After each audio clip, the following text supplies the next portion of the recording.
I am Matthew Morgan, and today I'll be going over what you should learn in your first 6 months of playing guitar so you can get more into the intermediate / approaching beginner phase. I've been playing guitar for around 8 months, but I've also been playing bass guitar, which I have right here, an upright bass, for a little more than 4 years at this point.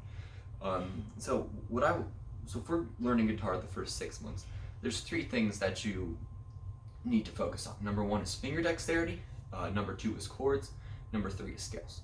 Now the first one, finger dexterity, is probably the most important. And what finger dexterity is it's just how comfortable you can move your hands around the guitar, right? Like how comfortable you can go from one note here to another note here. And a part of that too is also just your control of the pick, right? Like how you can switch a string from here to just down here 4 strings lower, right? I don't have my guitar turned on right now. I have the volume down a bit. But yeah, anyways, to learn finger dexterity, what you need to do is just learn riffs. Learn things that are just kind of fun, things that you enjoy, and just simple little one finger riffs. You see those all over YouTube. Just learn those and then just get progressively a little more complicated riffs, right? Go from things like one string, one finger riffs, the classic 0-3-5.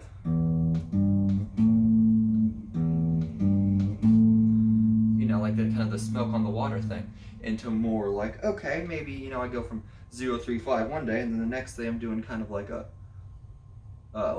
can't get no satisfaction type thing. Put an extra note in there, but you get the idea, right? When I use just one finger for, and the next I use multiple, and they take 5 to 10 minutes to learn sometimes, but you just keep practicing those more and more. Next thing you know, you can fling your fingers all around the guitar fretboard. Another thing to help with finger dexterity is guitar video games. And I don't mean Guitar Hero, stuff like that. I mean things like Rocksmith and Musician. What those are is it's games that kind of emulate type of Guitar Hero, but with real guitar. So with Rocksmith, it's a very good tool, because you see all of these just notes just kind of flying at you, and then you just gotta quickly play them, right? So I'm playing and it's just okay, a whole bunch of 5 on the E string, which is an A, comes up, and you just gotta, the next it goes to the 3, I'm gonna say that's an F, and you just gotta, you just gotta really, quickly react, and that can help you do it. Rocksmith and Musician, like I said before, both great. Rocksmith's a little on the cheaper side, so I would go to that, but Musician has more full-fledged lessons and stuff like that. And so the next thing I wanted to talk about was chords. And now there's 2 types of chords. The first one you should look at is these things called power chords. And power chords are awesome because they're the foundation of 90% of rock music. And I can just show you how to play a power chord right now.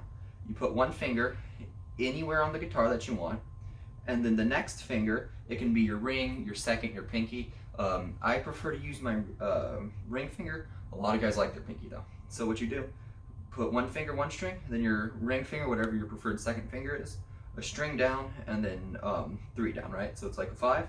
And my next finger is on is 5, which is the 5th fret of the E. And then my next finger is on the 7th fret of the A, and that's a power chord. And then you can play them a whole bunch, move them up. Just keep going like that. There's tons of in-depth power chord lessons on YouTube that I will show. The next thing are these things called open chords. Open chords is the foundation for a lot of music that isn't necessarily rock, that's guitar based, right? So think of things like country, a bit of jazz, bit of blues. Some of those use more complex chords, but mostly country and a lot of pop music. And these are because these chords are just very simple, right? If someone says play a D chord, there's a whole bunch of types of D chords. But the open chord version of the D chord, which I'll play right now, it isn't my strongest chord, so it might be a little off. That's solid. But yeah, these chords are using the foundation of everything. Just learning a couple of little chords like that, like D, and then A, and then an E chord and whatnot, can teach you just a ton of music. And a good way to learn these is just individual chord lessons on YouTube. So things just like online guitar teachers and whatnot.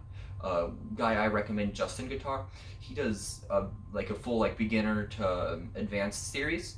And the only reason I don't just completely recommend that is he's a little too chord focused. So things like finger dexterity and learning cool riffs and having fun with a guitar, which I think is completely necessary. He just doesn't really go over that one, just focuses more on chords, but his videos are still amazing for chords. Another thing about chords is rhythm, right? So, sometimes you'll have, in a lot of rock bands, you'll have a guy, playing a flashy solo or something, but then you have a guy strumming down chords. And guitarists, like, you need to do both. If you don't have both, like, people just don't want your guitar playing, right? So you need to be able to switch between chords and play the chords with a constant rhythm. And you do that just by practicing, learning the chords. There's these things called chord diagrams, which are really easy to read. Once you figure that out, you can learn just a whole bunch of chords. And there's about 7 open chords that you need to learn. And then there's this one called the F chord, which is a bar chord. And these are a little scary. These is what you want to learn towards more of the end of your 6 months, right? And because you have to put an entire finger down and like kind of mute, but not really mute all the strings that you're playing. So that's more of an advanced one, and I would suggest learning that one later. Now the final thing I want to go over is scales. Scales, or the second final thing, is scales. Scales are a foundation of a ton of music. Almost every single type of music is a type of scale. For example, the major scale, the do, re, mi, fa, sol, la, ti, do scale, very difficult to find a scale or to find any sort of music that doesn't include it. Even a lot of even chords and power chords, like I just showed you, are just functions of the major scale. And you can find tons and tons of just even images of the different shapes of the major scale. Online YouTube videos are always great, and also just messing around with the major scale can just sound really fun. Just doing a little.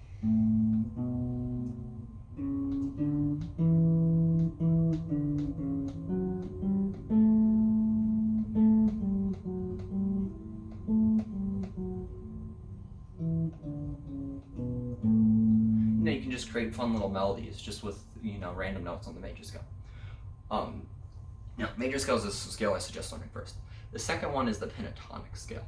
The pentatonic scale is used in a ton of solos and is considered the intro to soloing.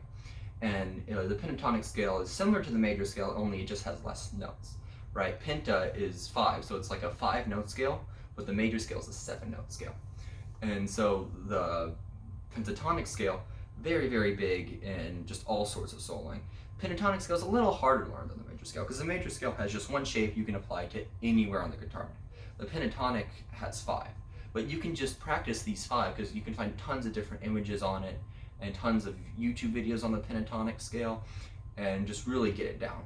And once you have the pentatonic scale down, you can start to play like a lot of fun guitar, like a lot of just kind of quick and fast stuff, like.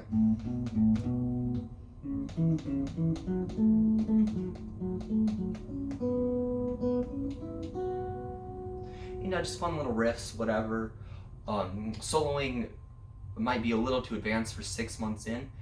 I'm kind of right there on somewhat being able to solo, but it's just like I can certainly create a riff with the pentatonic scale, which is a functional use for it. Now the final scale is the blues scale. As the blues scale states, it's used in a lot of blues, but it's also used in a whole bunch of early rock and roll and a lot of early metal. Black Sabbath, ton of Black Sabbath solos are the blues scale.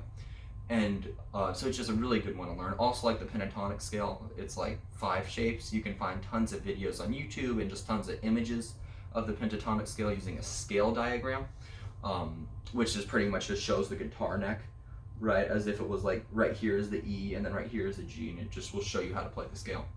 And then the fourth and final thing I suggest learning, this also like the bar chord or the F chord, I suggest learning a little later into your 6 months, is music theory.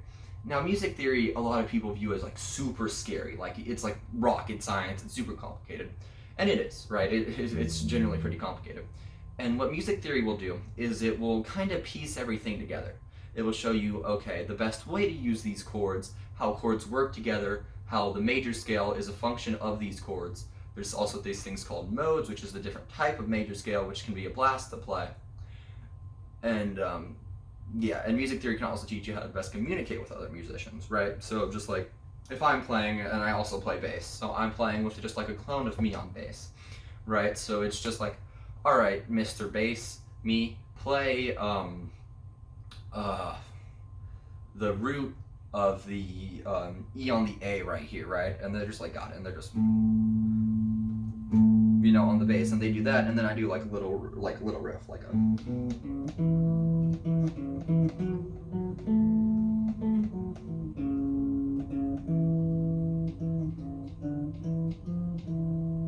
you know, we do like that type of deal where the bass is just going, you know, and music theory can teach you like how to communicate stuff like that, right? To learn music theory, what I suggest, unlike other stuff like the pentatonic scale and chords, where you can just piece in information from a whole bunch of sources, like a whole bunch of online guitar teachers, music theory I suggest just with one.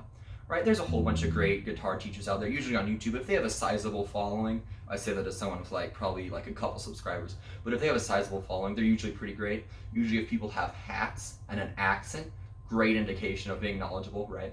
So guys like Justin Guitar, like I mentioned earlier, Marty Schwartz, Samurai Guitarist, have a lot of I'll put links to all these channels that I mentioned in the description, have a lot of very good music theory videos, some paid, some aren't. Usually the paid ones offer a little more structure, so you can just kind of sit down and really take these paid ones just from start to finish, and you don't have to like piece too many things together because it's all just right there in front of you. And another thing is try and stick to one course. Try and stick to learning music theory from one person, especially at the very beginning. Because different people start teaching music theory at different areas, right? Some people, like a lot of times guitarists, will try and be like, okay, here's the D chord, and then here's how we form the D chord using music theory. Some people will just start with like what I think is the best way to start, like the major scale. You know, start with deconstructing the major scale and how it fits all into anything. So if you go from like one variant of teaching music theory to the next, you'll get pretty confused, get pretty mixed up. I fell in this, you know, rabbit hole, I guess you could say, of just trying to learn music theory from too many different sources, and then just getting really like confused, and it's like what, and it took me like a long time before I finished it. And how I finished it, or how I finished, I only know, I have a very small understanding of music theory, but a functional one, is learning from just one source, right? I sat through one source. It was actually for bass guitar on Scott's Bass Lessons, which is a paid service, but really great. I'll put a link to that in the description below for any bassists out there. And so yeah, just to recap, the 4 things, not 3, like I said earlier, that you should learn is finger dexterity. You can learn that with just fun little riffs that you can find on YouTube, right? And then slowly get those riffs harder and harder. Another thing I want to mention about finger dexterity real quick is there's a lot of finger warm-up exercises to teach your finger dexterity. My favorite is the spider one, where you just start one note on one string, or one note on one fret on the E string, doesn't matter where, right? And then just play area with 4, then just move down.